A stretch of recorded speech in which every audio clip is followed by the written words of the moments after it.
Sveiki, brangieji. Išėjau pasivaikščioti. Tiesiog taip toli nuėjau. Va, vien laukai ir miškai aplinkui. Ir dabar įėjau kažkur į mišką. Taip užsinorėjau pabūti laisvas. Ir žinote, tikrai pajaučiau tikrą tokią laisvę. Pasidalinsiu trumpai su jumis.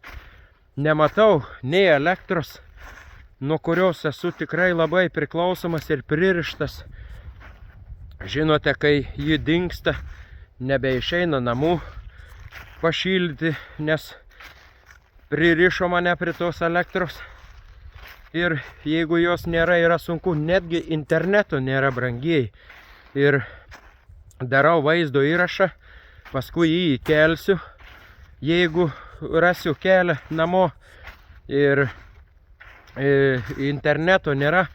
Taip užsinorėjau noras kažkaip panaršyti po internetą, jau liktai negerai darosi. Ir žmonos nėra, be kurios taip pat kažkaip, kai jos nėra, jeigu suserga kažkur į ligoninę atsigula, irgi jaučiuosi biški nekaip. Ir žinot, automobilio nebežinau, kur jis pasiliko. Tas mano automobilis, jau pradėjau irgi jaudintis ir tai pradėjo eiti mintis galvoje, kad žinot, ir nuo to automobilio esu priklausomas. Nes kai prisiminiau, buvo sugedęs automobilis, nebežinau, kaip vaikus nuvežti į mokyklą, kaip į darbą nuvažiuoti. Ir tai jau iš tikrųjų, brangiai, nei parduotuvės nėra. Vat. Jeigu gerai, kad Dievas išlaisvino nuo tokių priklausomybių kaip alkoholio, tai dabar man jo gali būti, gali ir nebūti to alkoholio. Ir nuo kitų dar visokiausių. Jeigu tikrai pagalvočiau, tai labai nuo daug ko priklausau. Dabar tik tai matau, kažkur tai jaučiu, šėtonas čia slankioja aplinkui. Nepalikti jis nori. Ramybėje žmonių ir žinote, bet jaučiu laisvę tokią. O, šitaip galima įkvėpti oro. Ačiū tau, viešpatie Dieve. Jaučiu, kad Dievas yra šalia. Vat. Bet suprantu, kad esu priklausomas ir nuo Dievo. Bet nežinau, vat. Man taip atrodo, kad nuo Dievo priklausyti, tai tikrai labai gerai būti priklausomam nuo Dievo. O ten jau kur minėjau, nuo interneto, nuo visų, kaip sakant, tų, be ko nebežinome, kaip gyventi mums. Va, brangiai. Ir pasirodo, va, išeini taip, kažkaip norisi pabūti laisvas toks, be žmonos, be parduotuvės, be mašinos, be nieko.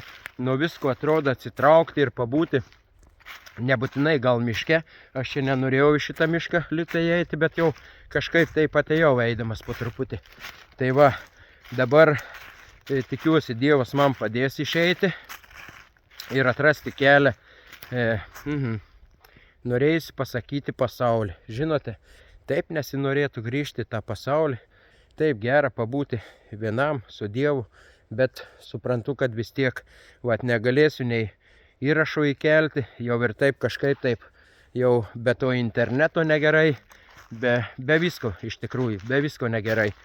Ir brangiai eisiu ieškosiu kelio, jeigu Dievas man padeda sugrįžti, viešpatie, prašau tikrai, būk visada su manimi, būk su kitais žmonėmis, suteik jiems tikrą laisvę, tikrą džiaugsmą, pabūti nors akimirką be tų daiktų ar nedaiktų ar kitokių kažkokių priemonių, prie kurių mes esam taip prisirišę ir nemokame be jų gyventi. Tai žiūriu, ir batarėja kraunasi telefone. Vat, tai brangieji, turiu atsisveikinti. Taip trumpai, bet tikriausiai įdomu buvo pasiklausyti ir susimastysite, kaip jums yra, kai nebėra šalia parduotuvės, mašinos, žmonos, ar mes priklausomi, ar mes esam laisvi. Esu girdėjęs žmogaus pasisakymą, sako, man mašina aš visą gyvenimą neturiu mašinos ir man jokių problemų nesukelia. O jums, brangieji, sukelia problemas, kai dingsta elektra. Jaučiatės, kad esat prie jos pririštas ar kažkaip tai priklausomas, nežinau kaip tą žodį įvardinti ir kaip jums, brangieji, sekasi. Iki pasimatymo, brangieji, jau išsikrovė visai batereika. Nu, ne mano, aišku, mano batereika Dievas palaiko, orą galiu kvepuoti, bet telefonui jau baigėsi.